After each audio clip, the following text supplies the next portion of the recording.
Growing up, I studied faith. Being raised in a Hindu household, I was first introduced to the idea of a supreme being through polytheism. Religion presented to me the idea of God as being a cast of colorful characters. Their stories were recited to me by a number of parental figures in my life. They hoped that they would act for me sort of like a set of keys with which I would be able to unlock the answers to the questions I would come to have about life. So when I started to look out into the sky and see a vastness of things that are yet to be known, and when I began to grasp the concept of how relatively small the things we understand are in comparison to the things beyond us, I looked to baby Krishna for a way to fathom, in the most specific sense of the phrase possible, it all, as I had heard a story that the entirety of the universe could be seen inside of Krishna when he opened his mouth. However, the answer that religion gave was not satisfying to me. It was a grand story, but it seemed to only lead to more questions that I could not find an explanation for in faith. I mean, if all of existence resides in Krishna, where does Krishna reside? My mother would say that Hinduism may not have a specific answer to the questions of the universe, but that it does teach you how to live a good life within it. This may be true, but what is the purpose of believing in higher beings if their stories do not tell you about the things that are beyond what we know? In school, I developed an interest in becoming a student of science. This was because science presented me with answers about the unknown in the format that I was looking for them in.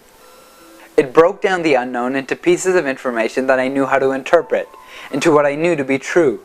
It turned me away from looking at the big picture and accepting some mythos surrounding it as a way to think about what I didn't understand, to focusing on the specific details of the picture that I do understand to gather information about the truth of the whole through inductive reasoning. Science gave me reasonable and complete answers to questions that I had about the world around me, answers that I could not find in faith. As I studied science, I saw religion as using the idea of a supreme being to explain what people did not quite understand, and that once the truth was discovered through scientific methods, I saw that the notion of the influence of God was lost. In turn, I came to believe that the idea of a supreme being exists only past the current limits of science, and that, eventually, there would be no need for faith. Science led me towards atheism. However, a concern that I still had was that as long as there are things that science has not yet explained, it is a leap of faith to believe that it will, in time, prove them, that it can one day prove the origins of the universe. Today, I have been introduced to the study of philosophy. When I thought that I had my mindset on the concept of a supreme being that I most strongly believed in, philosophy made me reconsider the question. This time by not only looking for the answer that is most reasonable, but also by questioning the tools that I use to interpret the answer. This has led me to a theory on the supreme being that answers a question that I've always found very important in understanding our existence. What caused the first event? If we consider all of existence a series of events caused by other events in a chain that extends back about 14 billion years, then, as Anaximander stated approximately 2,500 years ago, there must have been an uncaused cause. Similar to how if you see a series of cards falling over in succession, you know that there must have been something that knocked over the first card.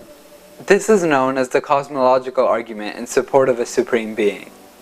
It is strong, but like any argument about the existence of a deity, it is not flawless. Without caution in explaining it, it could be considered a fallacious argument, in the sense that it is an appeal to our ignorance about the specifics of the origins of the universe to prove that there is a supreme being. As a result, I am careful not to make any drastic assumptions about the type of deity that is the uncaused cause, like whether or not it is all-powerful, all-loving, or personal. I am even hesitant to make assumptions about our existence. In turn, the cosmological argument is strong for the same reason that Descartes' argument about the thinking being is valid. When Descartes states, "I think, therefore I am," he has stripped away all of his presumptions about the world around him and makes a statement on the only thing he can be sure of, that he is something that can think. With the cosmological argument, we can strip away any assumptions we have about a supreme being or our existence, and what we still know is that existence has thus far consisted of a series of events that have occurred, and as a result there must have been something that caused that first event. There is existence, therefore there must have been something to cause existence.